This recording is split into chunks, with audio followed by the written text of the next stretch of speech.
Hallelujah. कितने लोग स्वर्ग जाना चाहते हैं? सभी तो स्वर्ग जाना चाहते हैं, कोई नरक नहीं जाना चाहता, सभी स्वर्ग जाना। स्वर्ग लिए जी रहे कि नहीं जी रहे? बाइबल क्या कहती है? हे प्रभु बोलने वाले बहुत होंगे लेकिन सब स्वर्ग में नहीं जाएंगे। इसका मतलब कौन नहीं जाएंगे? हालेलुया। सबको तो स्वर्ग जाने के लिए लगी है, सबको तो स्वर्ग जाना चाहते हैं। हे प्रभु बोलने वाले सब नहीं जाएंगे, लेकिन जो उसकी मर्जी पर जीता हो, उसकी मर्जी पर चलता हो, वो जाएगा। आज आपको लगना चाहिए कि मैं उसकी मर्जी पर जी रहा हूं या नहीं, उसकी मर्जी पर चल रहा हूं क्या नहीं। यदि तू उसकी मर्जी पर नहीं जी रहा, घाटे का जीवन जी रहा। ध्यान है? Hallelujah, hallelujah. परमेश्वर की मर्जी के अनुसार जीवन नहीं जी रहा है, इसका मतलब है शैतान कभी भी चाबी घुमाकर क्या दिया, डायबिटीज क्या दिया, ये प्रॉब्लम क्या दिया, वो प्रॉब्लम, दुआ किया, दवाखाना किया, पर क्या करे, समय था इसलिए वो चलेगा। शैतान बहाना बनाएगा। Hallelujah, hallelujah. एक दूसरे को कहो पावरफुल विश्वासी भी बनो, परमेश्वर के राज्य के लिए जियो। तुम्हारा जो तुम्हारा शत्रु है वो रात दिन जागता है, वो इस खोज में रहता है किसको फाड़ खाए। उसे अवसर मत दो, पवित्र जीवन जियो, परमेश्वर के साथ वफादारी जीवन जियो, शैतान का सामना करो, वो भाग निकलेगा। Hallelujah, hallelujah. स्वर्ग का राजा परमेश्वर और पृथ्वी का राजा तुम हो, इसीलिए राज्य पद का जो अधिकार, जो अभिषेक लिया है, उसे लेकर इस्तेमाल करके जियो। बेचारा बनकर मत जियो। प्रभु बचा लेना, प्रभु अभी ये समस्या आई है ना प्रभु। रोने धोने वाले विश्वासी, हालेलुया। अभी वचन तुम्हारे पास में है, कैसा जीना, कैसा चलना, कितना चर्च में आते जाना, महत्व देना, या तो अधिकार आप लेकर पावरफुल विश्वासी बन जाएंगे। हालेलुया। क्योंकि परमेश्वर ने कहा है मैं तुम्हें वो अधिकार देता हूं, जाओ सांप और बिच्छू की शक्तियों को तुम रौंदोगे और शत्रु की सारी शक्तियों के ऊपर तुम अधिकार देता हूं तुम्हें, और किसी वस्तु से हानि नहीं होगी। मैं तुम्हें स्वर्ग का अधिकार देता हूं, जाओ पृथ्वी के छोर तक मेरे गवाह बनाओ, और जब विश्वास करे उन्हें पिता पुत्र पवित्र आत्मा के नाम से बपतिस्मा दो। मैं तुम्हें स्वर्ग से अधिकार देता हूं। मैं जिस प्रकार जा रहा हूं वापस उसी प्रकार में उड़कर तुम्हें लेने के लिए आऊंगा। Hallelujah, hallelujah, hallelujah. उसके समय में वो करना चाहेगा, वाशी देना चाहेगा, देगा। सुनते जाओ। परिवार को हैंडल करना है, घर का मुखिया है या घर के मुखिया ने है, आप लड़ाई में, आप डिस्टर्ब है, आप प्रार्थना में नहीं, तो आप आपके परिवार को सेट नहीं कर पाएंगे। हालेलुया। परमेश्वर आपको अगुवाई नहीं देगा। फिर आप लड़ाई में, आप गुस्सा में, आपके गुस्से के ऊपर विजय पाना पड़ेगा, चिड़चिड़ाहट के ऊपर विजय पाना पड़ेगा। क्यों मुझ में गुस्सा आ रहा, क्यों मेरे अंदर नफरत आ रही। जब तक बालक नहीं बनेंगे, बाइबल ये कहती है जब तक तुम्हारा मन बालक के समान नहीं बन जाएगा तब तक तुम स्वर्ग के राज में नहीं पहुंचेंगे।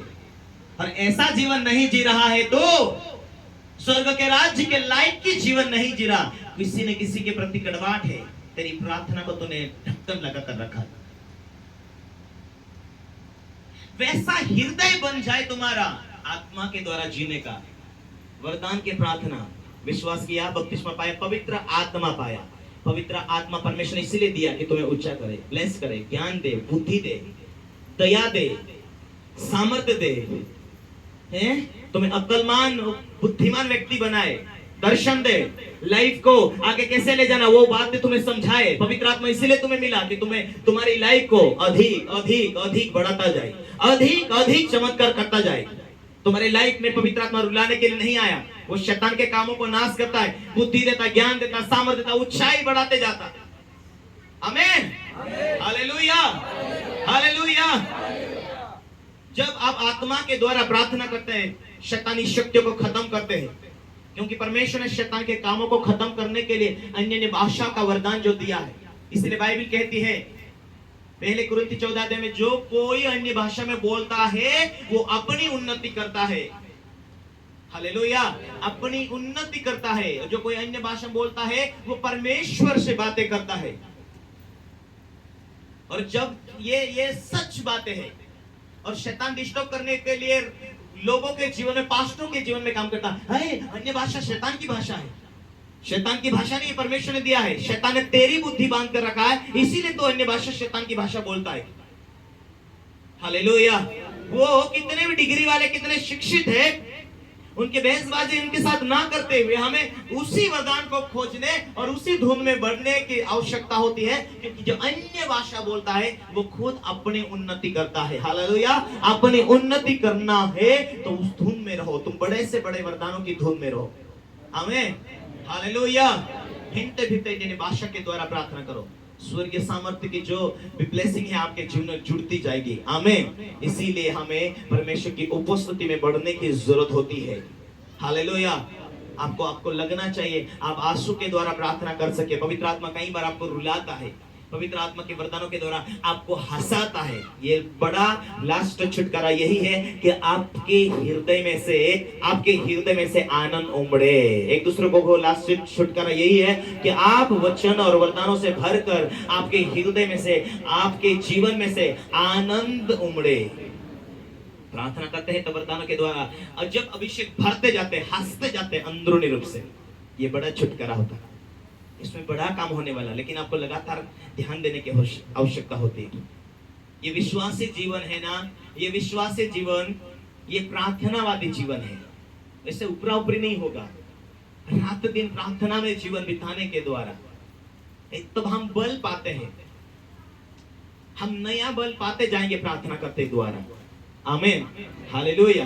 इसीलिए सुलेमान ने इसीलिए इतनी खतरनाक प्रार्थना करता है, हे परमेश्वर तेरा दास नहीं जानता कि जीना कैसा है, तेरा दास तो तेरे सामने आना जाना नहीं जानता, पर तेरी प्रजा को कैसे संभालेगा ये तो मुझे तू समझा।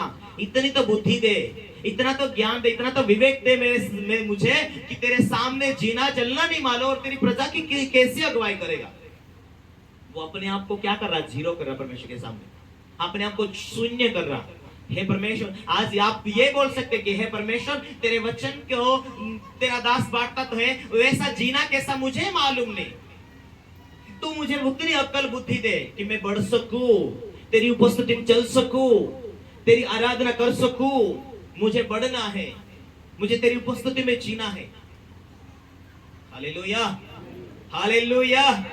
जब आप एक जीवित परमेश्वर के साथ चल रहे हैं तो आगे आपकी लाइफ में आप धोखा खाए वैसा नहीं होगा, वैसा नहीं होगा। परमेश्वर आपके लिए मार्ग जरूर खोलेगा।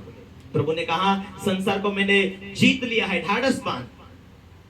क्लेश तुम्हें होगा, लोग भला बुरा कहते एक टाइम आता है, और कितनी मुसीबत आए तो वो सहन करने के लिए हिम्मत और सामर्थ्य देगा।